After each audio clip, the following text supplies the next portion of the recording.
Rupanya ini maksud sebenar tutup pintu depan. Menteri Kabinet bergaduh. Akhirnya Azmin bersuara. Rakyat mula desak Azmin letak jawatan. Akhirnya Menteri buat pilihan langgar titah agung.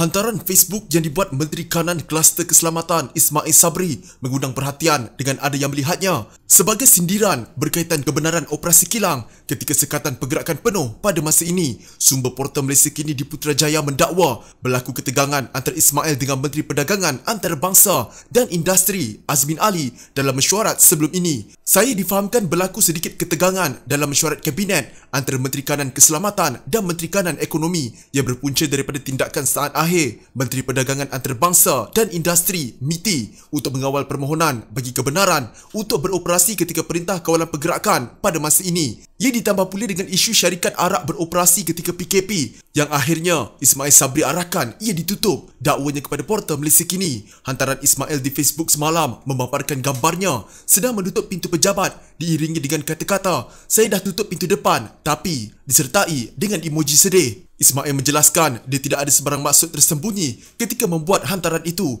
Azmin pula menggesa mana-mana pihak agar tidak membuat spekulasi dan menjelaskan Barisan Menteri bekerja sebagai satu pasukan untuk memerangi wabak penyakit berbahaya. Pada masa ini, terdapat 17 perkhidmatan penting yang dibenarkan beroperasi sepanjang sekatan pergerakan penuh yang berkuat kuasa 1 Jun lalu. Kilang yang menghasilkan barangan penting untuk rantaian bekalan dibenarkan beroperasi dengan tenaga kerja yang dikurangkan ada yang sehingga pada kadar 10%. Bagaimanapun ada pihak yang mendakwa lebih banyak kilang wajar dihalang daripada beroperasi memandangkan data menunjukkan sektor perkilangan dan pembuatan menjadi penyumbang terbesar wabak penyakit berbahaya setakat ini. Sementara itu sumber tersebut turut mendakwa Ismail begitu kecewa dengan tindakan MITI untuk mengendalikan permohonan kebenaran operasi. Tugas telah diberikan untuk setiap kementerian memberi surat kebenaran operasi bagi sektor yang relevan. Namun pada saat akhir ia kembali kepada MITI. "Saya susah nak jawab sebab kita sudah menyerahkan kepada MITI. Jadi MITI boleh jawab," katanya seperti dipetik Berita Harian. Pada masa sama, Azmin dalam kenyataan berkata, kementeriannya bukan penentu tunggal bagi kebenaran operasi. Katanya sehingga kini sebanyak 15 kementerian menggunakan sistem pengurusan pintar CIMS 3.0 bagi urusan itu. Menteri Perdagangan Antarabangsa dan Industri Datuk Seri Muhammad Azmin Ali meminta rakyat agar tidak membuat sebarang spekulasi berhubung hantaran dibuat Menteri Kanan Keselamatan Datuk Seri Ismail Sabri Yaakob di media sosial. Muhammad Azmin menegaskan sebagai satu pasukan, beliau bersama jemaah menteri lain sentiasa memberi kerjasama dan sokongan dalam memastikan penularan wabak penyakit berbahaya dapat ditangani bersama. Siapa yang buat spekulasi? Jangan buat spekulasi. Datuk Seri Ismail Sabri antara ahli jemaah menteri yang telah diberi peranan penting dalam menangani dan menguruskan masalah wabak penyakit berbahaya. Sejak awal negara kita diserang pandemik ini, kita ada dua jurucakap. Pertama, Ismail Sabri untuk isu keselamatan dan Ketua Pengarah Kesihatan Tan Sri Nur Hisham Abdullah untuk isu kesihatan. Ia berjalan dengan baik dan sebagai ahli jemaah menteri, kita memberikan dukungan yang cukup kuat kepada mereka berdua kerana mereka menggalas tanggungjawab yang besar dalam menangani dan memerangi wabak penyakit berbahaya, katanya dalam taklimat media mengenai Intelligent Management System CIMS 3.0 pada Khamis. Beliau berkata demikian ketika diminta mengulas mengenai hantaran dibuat Ismail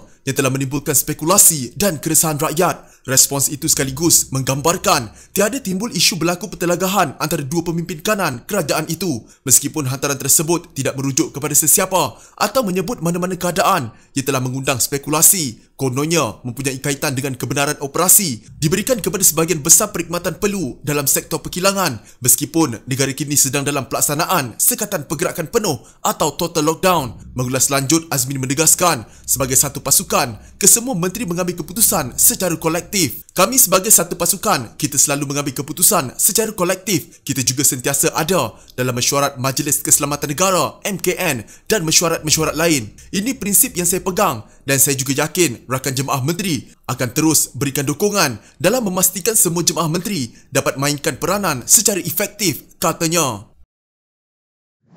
Sebuah kempen dalam talian yang mendesak Menteri Kanan Muhammad Azmin Ali meletak jawatan telah mendapat lebih 100,000 tanda tangan warganet. Petisyen dengan tanda pagar Azmin letak jawatan itu dimulakan semalam oleh pengguna maya dengan nama Kerajaan Gagal di laman www.change.org mensasarkan untuk meraih 150,000 tanda tangan. Setakat berita ini dikemas kini jam 10.56 pagi, petisyen itu telah mengumpul 101,000 tanda tangan warganet. Hanya satu sebab, gagal berfungsi sebagai Menteri Kanan yang diharapkan. Titik, kata petisyen itu. Azmin yang bertanggungjawab terhadap Kementerian Perdagangan Antarabangsa dan Industri atau MITI dikritik ramai pihak susulan dakwaan terdapat kebenaran operasi perkhidmatan tidak perlu semasa total lockdown PKP penuh berlangsung. Setakat pagi semalam, 128,150 daripada 586,308 pemohon telah diluluskan oleh MITI untuk beroperasi semasa total lockdown kali ini. Bagaimanapun, Azmin semalam berkata MITI mengambil maklum mengenai aduan beberapa pihak yang mendakwa CIMS 3.0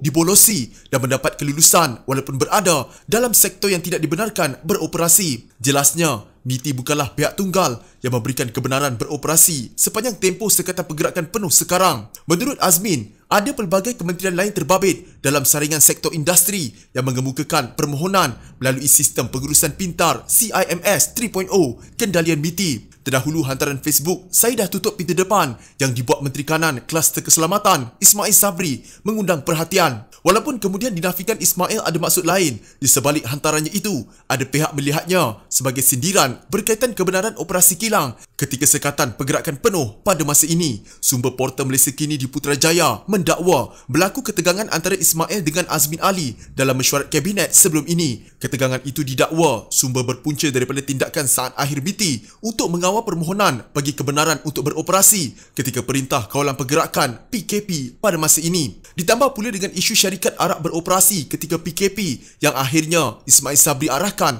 ia ditutup, kata sumber lagi. Menteri Dalam Negeri Hamzah Zainuddin memaklumkan Parlimen hanya akan bersidang semula selepas negara berjaya mencapai imuniti kelompok terhadap virus wabak penyakit berbahaya. Menempelak desakan supaya Dewan Rakyat bersidang sekarang, Hamzah berkata tindakan itu hanya akan mencetuskan lebih banyak kluster jangkitan. Contoh, kalau Parlimen buka, kalau sebulan, Isnin sampai Khamis, 4 hari berturut-turut, berapa orang ada di dalam Parlimen tu? 1 MP, pegawai-pegawai ahli Parlimen, pegawai-pegawai kerajaan ada situ, pegawai dan kaki tangan Parlimen di kafeteria kantin, driver dan lain-lain melebihi 1,000. Duduk situ dari pagi hingga pukul 5 atau 6 petang. Bukankah ini akan jadi titik panas? Soalnya kepada pemberita selepas pemeriksaan di sebuah pusat beli belah di Kuala Lumpur. Menurutnya, perkara penting sekarang adalah rancangan untuk memberi pencegahan kepada semua rakyat Malaysia. Yang penting pada kita ialah untuk semua dapat pencegahan. Kalau dah semua dapat, ada herd immunity. Apa yang akan berlaku adalah pembukaan Parlimen boleh kita buat, perjumpaan boleh kita buat bila dah capai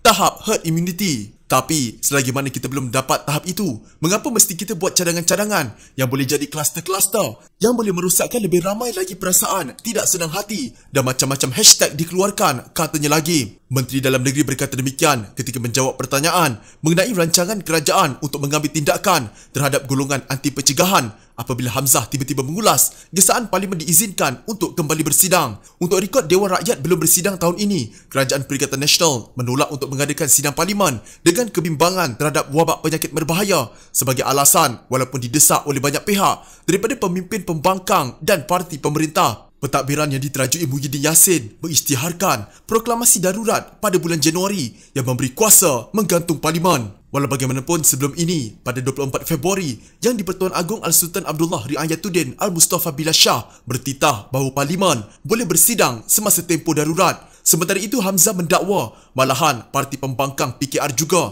takut untuk mengadakan kongres secara fizikal dan sebaliknya mengadakan sidang secara maya. Saya tengok dalam newspaper PKR dengan bangganya buat kongres secara virtual. Jadi maknanya apa? Dia pun tak berani nak buat perjumpaan seperti dia suruh buka Parlimen ini. Jadi kalau tak berani buat kongres secara itu, dia buat secara virtual. Jadi kalau kita nak buka Parlimen secara virtual, banyak masalah lain pula. Kerana macam mana nak buat secara virtual? Ramai pegawai kerajaan, beribu lagi. Jadi ini yang akan kita fikirkan, jelasnya lagi. Hamzah juga menegur pihak yang menggesa pembukaan Parlimen, menasihatkan supaya jangan mengikut perasaan. Ini yang jadi masalah pada kita, katanya.